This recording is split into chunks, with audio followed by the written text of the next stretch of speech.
Bismillahirrahmanirrahim. Assalamualaikum warahmatullahi wabarakatuh. Perkenalkan, nama saya Nur Aziza dari Universitas Islam Negeri Alauddin Makassar, jurusan Pendidikan Fisika, NIM 20610119005, kelas B. Nah, di sini saya akan menjelaskan mengenai types of experimental design, di mana types of experimental design ini adalah tipe-tipe dari penelitian eksperimen. Nah, sebelum saya menjelaskan mengenai desain-desain dari penelitian eksperimen, terlebih dahulu kita harus mengetahui apa itu penelitian eksperimen. Nah, penelitian eksperimen sebagai metode penelitian yang digunakan untuk mencari pengaruh perlakuan tertentu terhadap yang lain dalam kondisi yang terkendalikan. Eksperimen juga merupakan modifikasi kondisi yang dilakukan secara sengaja dan terkontrol dalam menentukan peristiwa atau kejadian, serta pengamatan terhadap perubahan yang terjadi pada peristiwa itu sendiri. Kemudian, adapun langkah-langkah dari penelitian eksperimen, yaitu meneliti literatur yang berhubungan dengan masalah penelitian, mengidentifikasi dan membatasi masalah, merumuskan hipotesis, menyusun rencana secara lengkap dan operasional meliputi, yaitu menentukan variabel bebas dan terikat, memilih desain yang digunakan, menentukan sampel, menyusun alat, membuat outline prosedur pengumpulan data, dan juga merumuskan hipotesis statistik.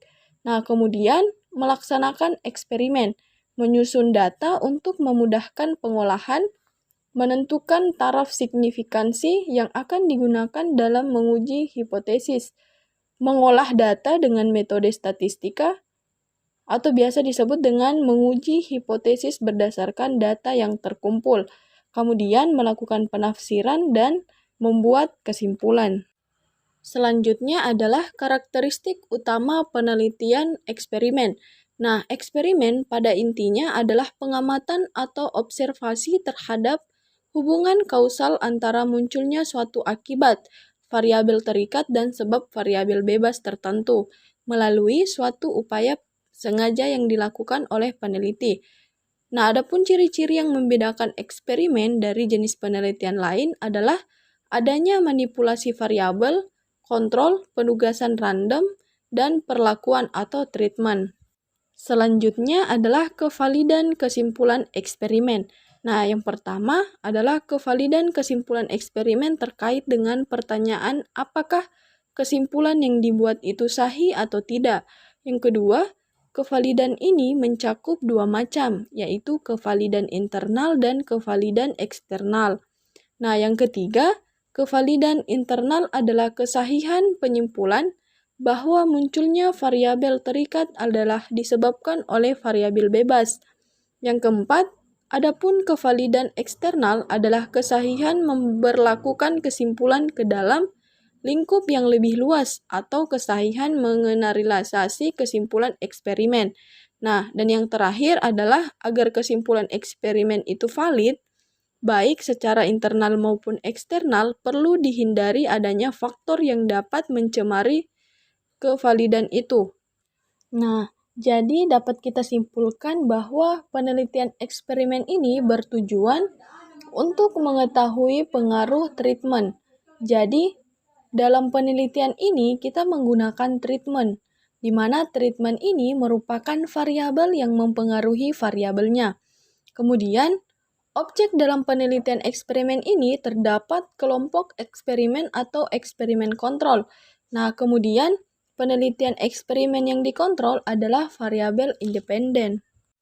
Desain yang pertama yaitu True Experimental Design, di mana True Experimental Design ini bisa dikatakan sebagai metode eksperimen utuh. Nah, metode eksperimen sebenarnya ada kelompok yang diberikan perlakuan dan satu kelompok diberikan kontrol. Kemudian kita bandingkan antara kelompok kontrol dan kelompok eksperimen. True experimental design dapat terbagi menjadi dua, yaitu yang pertama adalah post-test only control design, di mana post-test only control design ini di sini ada dua kelas yang diambil secara random. Kemudian ada kemudian tidak diberikan perlakuan sebagaimana di kelompok 1, kemudian di kelompok 2 itu kita berikan perlakuan. Nah, kemudian dua kelompok itu kita tidak memberikan pretest, tetapi setelah perlakuan itu kita memberikan post-test. Nah, yang kedua adalah pretest post-test control group design, di mana pretest post-test control group design ini di sini kita juga mengambil dua kelompok secara random, di mana untuk kelompok pertama kita berikan perlakuan dan untuk kelompok 2 kita tidak berikan perlakuan. Kemudian dua kelompok itu kita berikan protes dan pretest. Kemudian hasilnya kita bandingkan. Desain yang kedua adalah kuasi eksperimen, di mana kuasi eksperimen ini dilakukan karena secara umum dalam dunia nyata, desain through eksperimen sulit dilakukan karena terbentur dengan situasi dan kondisi.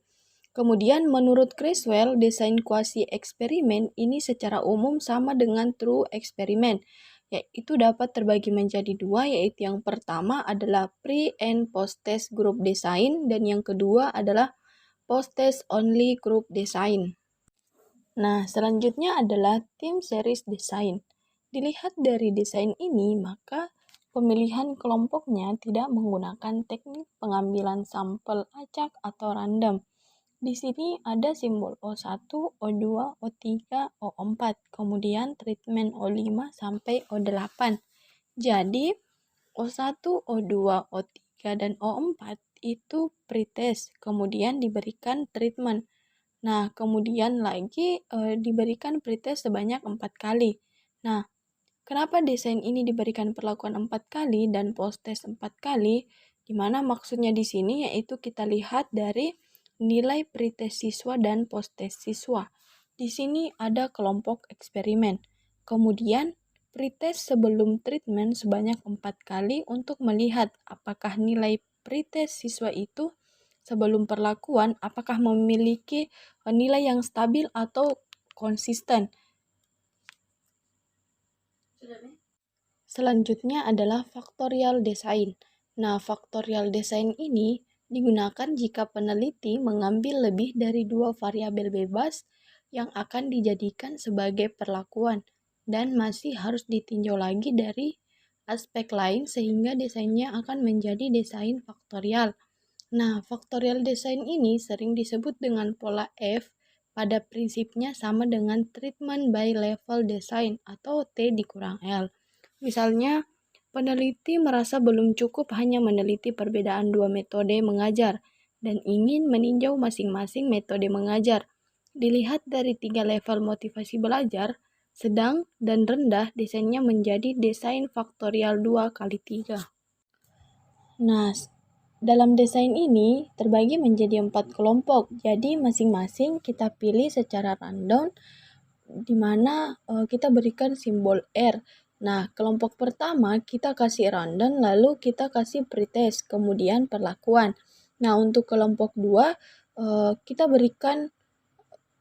kita ambil kelompok secara acak, kemudian diberikan pretest tanpa treatment eksperimen.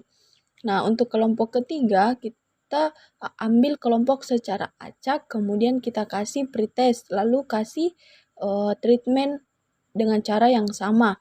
Nah, untuk kelompok 4 adalah kita ambil kelompok secara acak, kemudian kita berikan pretest tanpa diberikan treatment. Kemudian siswanya kita berikan post-test. Nah, desain selanjutnya adalah repeated measures. Nah, repeated measures eksperimen desain ini adalah desain tindakan berulang, di mana semua peserta dalam satu kelompok berpartisipasi dalam semua perlakuan eksperimental dengan masing-masing kelompok menjadi kontrol sendiri. Nah, peneliti ini membandingkan kinerja grup di bawah satu perlakuan eksperimental dengan kinerjanya di bawah perlakuan eksperimental lain. Setelah peneliti memilih peserta, selanjutnya peneliti akan memutuskan perlakuan eksperimental yang berbeda untuk menentukan efek masing-masing pada satu atau lebih hasil. Kemudian, ukuran hasil atau observasi akan memberikan perlakuan eksperimental pertama dan kemudian ukuran hasil kedua diambil setelah perlakuan eksperimen kedua. Kemudian variasi dalam ukuran hasil itu dinilai untuk dilihat perbedaan antar perlakuannya atau treatment itu sendiri. Kemudian menurut Johnson dan Christensen, salah satu modifikasi dari desain repeated measures ini adalah repeated measures design with counterbalancing. Kemudian dapat kita perhatikan dari gambar ini. Nah, desain selanjutnya adalah single subject eksperimen. Penelitian subjek tunggal ini merupakan eksperimen yang dilakukan terhadap subjek tunggal. Di dalam eksperimen ini, subjek atau partisipasinya bersifat tunggal, bisa 1, 2 orang atau lebih. Nah, hasil eksperimen single subjek ini disajikan dan dianalisis berdasarkan subjek secara individual. Kemudian, menurut Rosnow mengemukakan bahwa desain subjek tunggal merupakan penelitian yang fokus pada individu sebagai sampel penelitian. Kemudian menurut Baseline adalah kondisi di mana pengukuran target behavior dilakukan pada keadaan natural sebelum diberikan intervensi treatment apapun. Sementara itu, kondisi eksperimen adalah kondisi di mana suatu intervensi atau treatment telah diberikan dan target behavior diukur di bawah kondisi tersebut.